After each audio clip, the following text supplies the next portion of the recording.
Good afternoon, everyone, and welcome back to the channel, and welcome back to the Language Lounge. So, this week I have gotten back into studying my Japanese. I've been actively studying instead of just watching some anime every once in a while.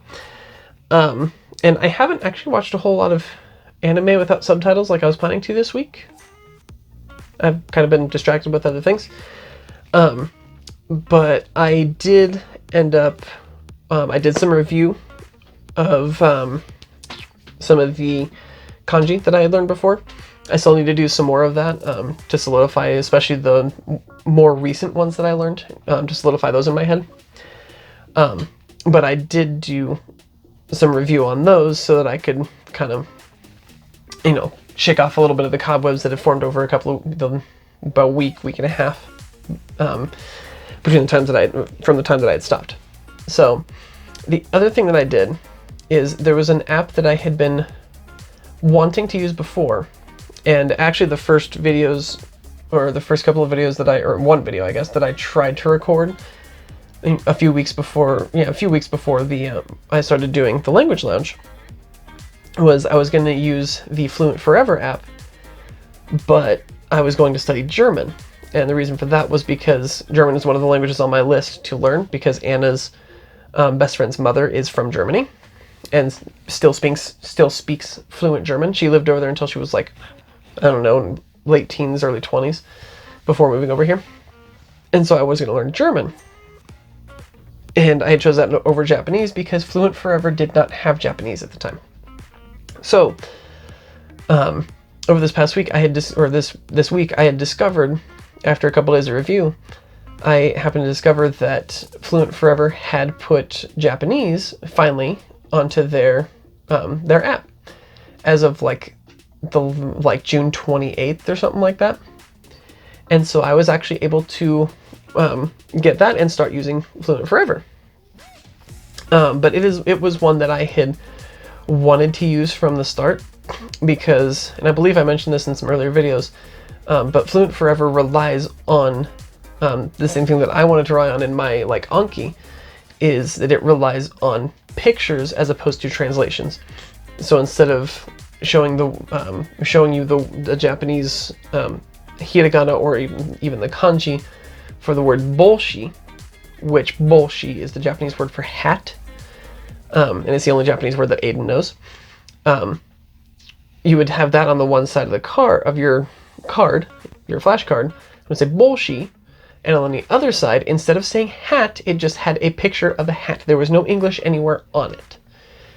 And so you would start to correlate the word bolshi with just a hat, as opposed to going bolshi, hat, and just having the English translation, because your brain doesn't remember it as well unless there's something to connect it to, like a picture of a hat. Like if it's a picture of your hat or your cat that's over there playing with the string from the blinds. Or like your dog or something like that. And so that's why I had wanted to be able to try it. But then I decided to learn Japanese instead, and so Fluent Forever was off the table. The end of June comes along, and if you hear the scratching, the cat's over there scratching at the bookshelf, one of the bookshelves. But June 20th comes along, and they put out Japanese into the Fluent Forever app. And so when I discovered that this week, I was like, oh, cool, I can use the Fluent Forever app and see if I can't use that to bolster my learning, which has been working fairly well. I've only been using it for a couple of days, and so it hasn't fully bolstered anything yet, but I do feel like it is working a little better, and it kind of makes me feel like I'm making a little bit of progress. And so I will try to put in a recording, like maybe I'll do a review session, or I'll just kind of flip through the app itself, and I'll kind of see if I can't put that in here next to me here while I'm talking. But Fluent Forever is actually really great, and I won't count this as like a full review. I might do one later, but it has been really great so far. Again, it uses pictures to teach you the words, and it's pictures that you choose. So when you select a new word to learn, you're going to select the word, like the word bullshit, or like, let's say one that I've actually used on there, put on there as one of the flashcards, hoshi. Hoshi is the word for star, or stars. And so you'll choose the word Hoshi off of their list, and it will immediately pop up a list of like a grid of like I believe 7 pictures on the bottom, and those are the most popular pictures that are used for that word. And so you can then select from one of those 7 pictures, or at the end of that, there's an option that you can choose your own photo. And you can do this by either going to it'll select it from your camera roll, or you can take a picture. So in the case of Hoshi, if you wanted to go and look up a picture of, the stars that really resonates with you, one that like, maybe it's a constellation that you like or something like that, then you can go and find a picture of, Orion, if that's your favorite constellation or something like that. Go and find a picture of Orion, save that to your, download that to your phone, and from there you can then upload it into Fluent Forever and use that as the picture to go along with the word Hoshi. So then whenever you see the word Hoshi, and then it flips over to the back, your brain is going to start connecting the word Hoshi with the stars, with your favorite constellation, or something like that, or with a picture of your cat for Neko, or, your dog, like Ellie, for Inu. And that's, to me, has been a really great way to do it, like, for example, my picture for the word Kinyobi, which is the word for Friday, is literally a picture of the, I don't know what language it's in, but it's a picture of a foreign language version of Friday the 13th. Like, it has Jason Voorhees on it and all that good stuff. And so that's the word for Kinyobi. And I remember it, And so it's been really a great way to do this. And they have, not only do they have basic vocab lists, but they also have grammar instruction in there, and different things like, and you won't only be going, okay, here's this word on this card, this word means, this word correlates to this, and this word correlates to this. You will also do sentences as well.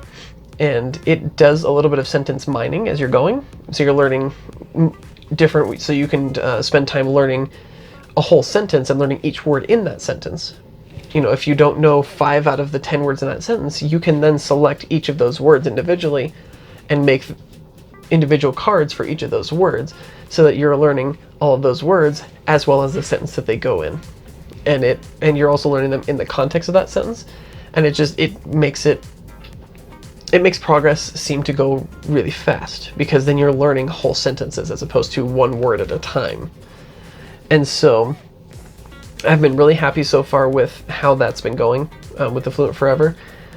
And now I'm a week back into this as of today. I am recording this on Sunday, so I'm a week back into this. And hopefully this week I'll keep going on the Fluent Forever, and I'm also going to try to get back into working with kanji. I'll try to make sure I review the kanji that I learned, try to get those more solidified in my head, as well as learning some new kanji. And I will still put those kanji into Anki so that I can actually study those individual kanji, so that I can hopefully start working out the furigana that's on top of them. I haven't used the Satori Reader in a little while, or as of this week, I haven't used the Satori Reader, and that's something I will still use because it was really useful, but it might just be a little bit before I get back into it. I want to do a little work with the other things first. So yeah, that's what I've been working on this week. Like I said, Fluent Forever has been great for me so far, so I'm hoping that if I stick with that, then I can start to make a little more progress, to hopefully be able to form coherent sentences and have coherent conversations, no matter how basic, by the time that our Disney trip may or may not happen, with everything that's going on. So, but regardless, that is still my goal, is to be able to have a semi-decent conversation by that point in December. So that's it for this week. Thank you all for joining me, and I hope to see you all again next week. And as always, don't forget to thank the Phoenicians.